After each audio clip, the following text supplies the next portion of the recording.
अगर आप mutual fund में इन्वेस्टमेंट कर रहे होंगे या करने के लिए सोच रहे होंगे तो ये दिमाग में ज़रूर आता होगा कि कहाँ एसआईपी करें, कहाँ लमसम करें कि अच्छा रिटर्न हमको लॉन्ग टर्म में बना के दे। देखिए, इन्वेस्टमेंट करना ही काफ़ी नहीं होता है, फंड सिलेक्शन भी करना बहुत ज़रूरी होता है। मात्र एसआईपी और लमसम करने से आपका ग्रोथ नहीं होगा, आपका पैसा नहीं बनेगा। आपको अच्छा फंड सिलेक्शन करना चाहिए। ये वीडियो आप पूरा देखिए। ये वीडियो एजुकेशनल पर्पज़ से है, जानकारी के लिए वीडियो है। वीडियो आपको महत्वपूर्ण लगे, जानकारी सही लगे तो आप चैनल को आप ज़रूर सब्सक्राइब कीजिएगा, लाइक कीजिएगा और कमेंट बॉक्स में कमेंट अवश्य कीजिएगा। तो चलिए जानते हैं, हमने जो सेलेक्ट किया है टॉप 5 स्मॉल कैप और top 5 mid cap. Company same यानी एएमसी सेम है, उसी का स्मॉल कैप, उसी का mid cap. Top 5 small cap versus top 5 mid cap. आप ये पूरा वीडियो देखेंगे तो आपको समझ में आ जाएगा अच्छी तरह से आपके लिए कौन बेस्ट है। आप स्वयं ये वीडियो देख के आप सेलेक्ट कर सकते हैं अपने हिसाब से सोच समझ के। Nippon small cap, Nippon mid cap, SBI small cap, SBI mid cap, HDFC small cap, HDFC mid cap, Kotak small cap, Kotak mid cap, quant small cap, quant mid cap. और सभी हमने 15 साल का 3000 रुपये महीने के इन्वेस्टमेंट से लिया है, जो कि ये पीछे 15 साल में बना के दे चुका है।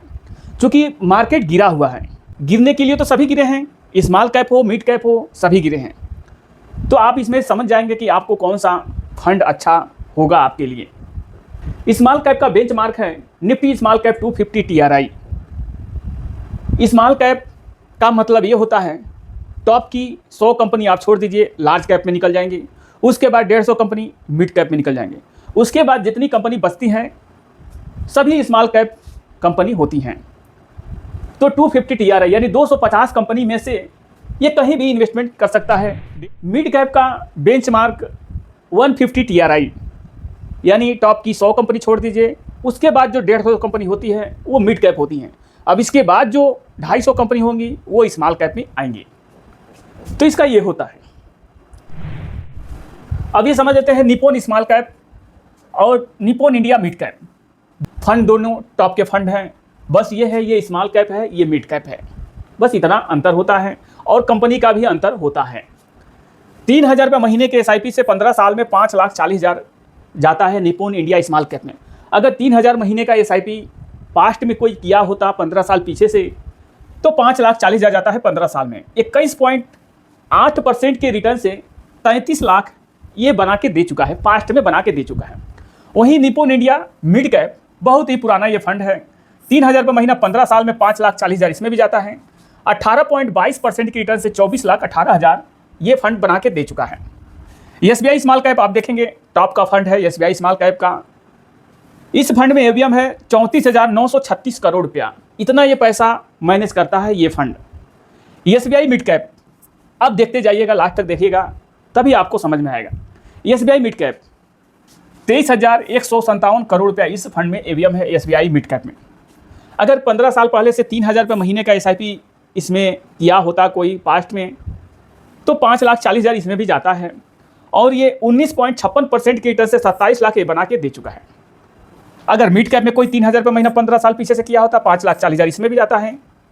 16.61% की रिटर्न से 21 लाख ये बना के दे चुका है। देखिए, मार्केट गिरा है तो ये नहीं है कि स्मॉल कैप का नहीं गिरा है, मिड कैप का गिरा है, और मिड कैप का नहीं गिरा है, स्मॉल कैप का गिरा है। मार्केट गिरा है तो सब गिरा है। लार्ज कैप हो, मिड कैप हो, स्मॉल कैप हो, मल्टी कैप हो, सभी फंड गिरे हुए हैं और सभी स्टॉक से ही लिंक होते हैं ये सब। बस इतना होता है कि मिड कैप थोड़ा कम गिरता है, स्मॉल कैप थोड़ा ज़्यादा वोल्टाइल होता है, ज़्यादा गिर जाता है।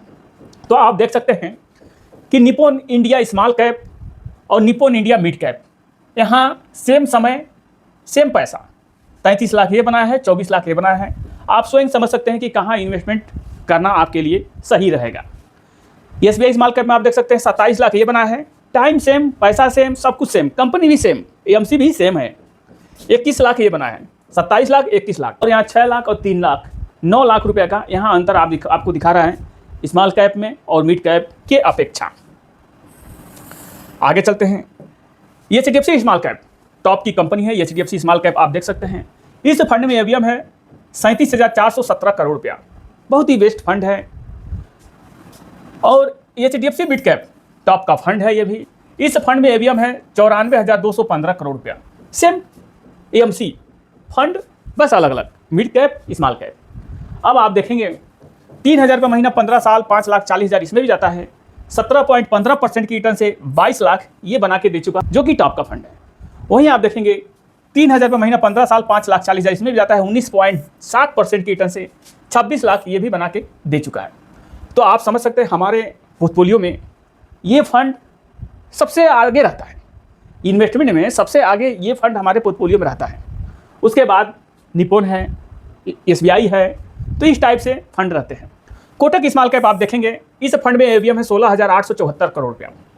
3,000 रुपये महीना 15 साल 5,40,000 जाता है। 17.11% की रिटर्न से 21,94,000 ये भी पास्ट में बना के दिया है।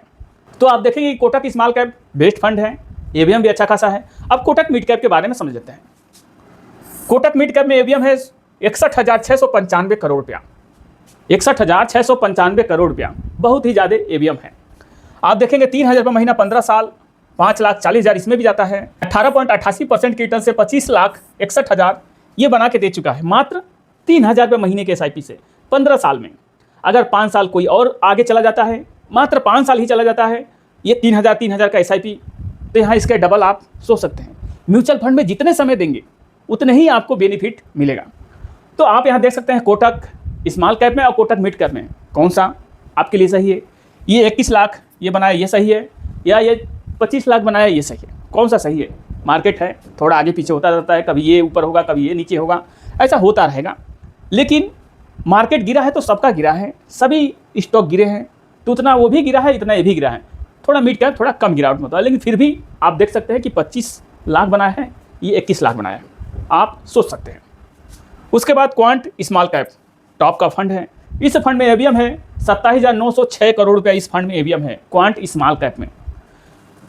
3,000 रुपये महीना 15 साल 5,40,000 इसमें जाता है। 17.9% के रिटर्न से 23 लाख ये बना के दे चुका है, 23 लाख बना के दे चुका है।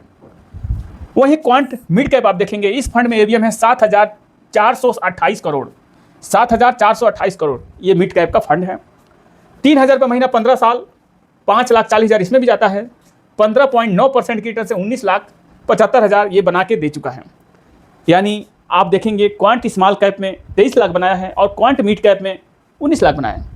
तो आपके लिए कौन सही है, आप स्वयं सेलेक्ट कीजिएगा। देखिए, पैसा बहुत मेहनत से आता है और पैसा हम बनाने के लिए इन्वेस्टमेंट करते हैं, न कि घाटे के लिए। तो आपको समझ में आ गया होगा कि कौन सा टॉप का है और कौन सा आपके लिए सही है। आप देखेंगे निपुण स्मॉल कैप 33 लाख, निपुण mid cap 24 lakh, SBI small cap में 27 लाख 21 लाख। आप कहाँ करेंगे अपने हिसाब से, जैसा जो रिस्क लेना चाहता है उस हिसाब से भी रिटर्न मिलता है। भाई ये काफ़ी एग्रेसिव फंड होते हैं, स्मॉल कैप काफ़ी एग्रेसिव फंड होते हैं, इसलिए इसमें गिरावट होगा तो आपको ज़्यादा डर लगेगा, और डर लगेगा तो बाद में अपना रिडीम करके निकल जाएंगे। मिड कैप में थोड़ा कम रिस्क होता है स्मॉल कैप की अपेक्षा, तो इसमें से आप थोड़ा बहुत डर कम लगेगा, पैसा थोड़ा कम आपका गिरेगा, इसलिए इसमें थोड़ा सेफ्टी माना जाता है। अब समझेंगे एचडीएफसी स्मॉल कैप, आप यहाँ देख सकते हैं। एचडीएफसी मिड कैप ये 22 लाख बना है, ये 26 लाख बनाया है। 4 लाख रुपए का सेम समय सेम पैसा, 4 लाख रुपए का आपको अंतर दिखाई दे रहा है। तो मेरे लिए तो टॉप का फंड ये रहता है। उसके बाद निपुण स्मॉल कैप मेरे लिए टॉप का फंड रहता है। कोटक स्मॉल कैप आप देखेंगे, कोटक स्मॉल कैप और कोटक मिड कैप ये 25 लाख बनाया है, ये 21 लाख बनाया है। तो आपके लिए कौन सही है, आप स्वयं सेलेक्ट कीजिए। क्वांट स्मॉल कैप और क्वांट मिड कैप 19 लाख ये बनाया है, 23 लाख ये बनाया है। आप सोचिए कि पैसा वही जा रहा है, वही चीज़ सब कुछ वही 26 लाख ये बनाया है, तो आप कहाँ पैसा डालेंगे। म्यूचुअल फंड में इन्वेस्टमेंट करना ही काफ़ी नहीं होता है, फंड सिलेक्शन भी करना बहुत ज़रूरी होता है, तभी पैसा बन पाता है। वही इधर उधर का फंड आप ले लेते हैं तो आपको 2-4 साल 5 साल में ऐसा लगेगा कि कुछ पैसा बढ़ ही नहीं रहा है। 10 साल में आपका पैसा कुछ नहीं बढ़ रहा है, फिर बाद में आपका टाइम गुजर चुका होता है, यानी टाइम निकल चुका होता है। और जब टाइम निकल चुका होता है तब इधर उधर स्विच करके आपको क्या फ़ायदा मिलेगा, क्योंकि टाइम तो वापस आने वाला नहीं है। यही चीज़ होता है। अगर आपको फिर समझ में ना आए तो ये वीडियो आप दोबारा रिप्लाई करके देख सकते हैं, ताकि आपको स्वेच्छा से समझ में आ जाए कि कहाँ इन्वेस्टमेंट करना सही रहेगा आपके लिए। आप जानते हैं यूट्यूब पे ये बोलना अनिवार्य होता है, ये वीडियो एजुकेशनल पर्पस से है, जानकारी के लिए वीडियो है। इसलिए वीडियो आप लोगों को अच्छा लगा हो तो चैनल को आप कृपया सब्सक्राइब कीजिएगा, लाइक कीजिएगा और कमेंट बॉक्स में कमेंट अवश्य कीजिएगा। ताकि इसी टाइप का वीडियो आप लोगों को हर रोज़ मैं बना के देता रहता हूँ। तो आप सब्सक्राइब कर देंगे तो आपके पास नोटिफिकेशन फर्स्ट चला जाएगा। और आपका कोई कमेंट है तो कमेंट बॉक्स में कमेंट अवश्य कीजिए, आपके कमेंट पे वीडियो बन जाएगा। कुछ भी क्वेश्चन हो तो आप कमेंट कर सकते हैं। मिलते हैं ऐसे ही जानकारी के साथ अगले नए वीडियो में। जय हिंद, जय भारत।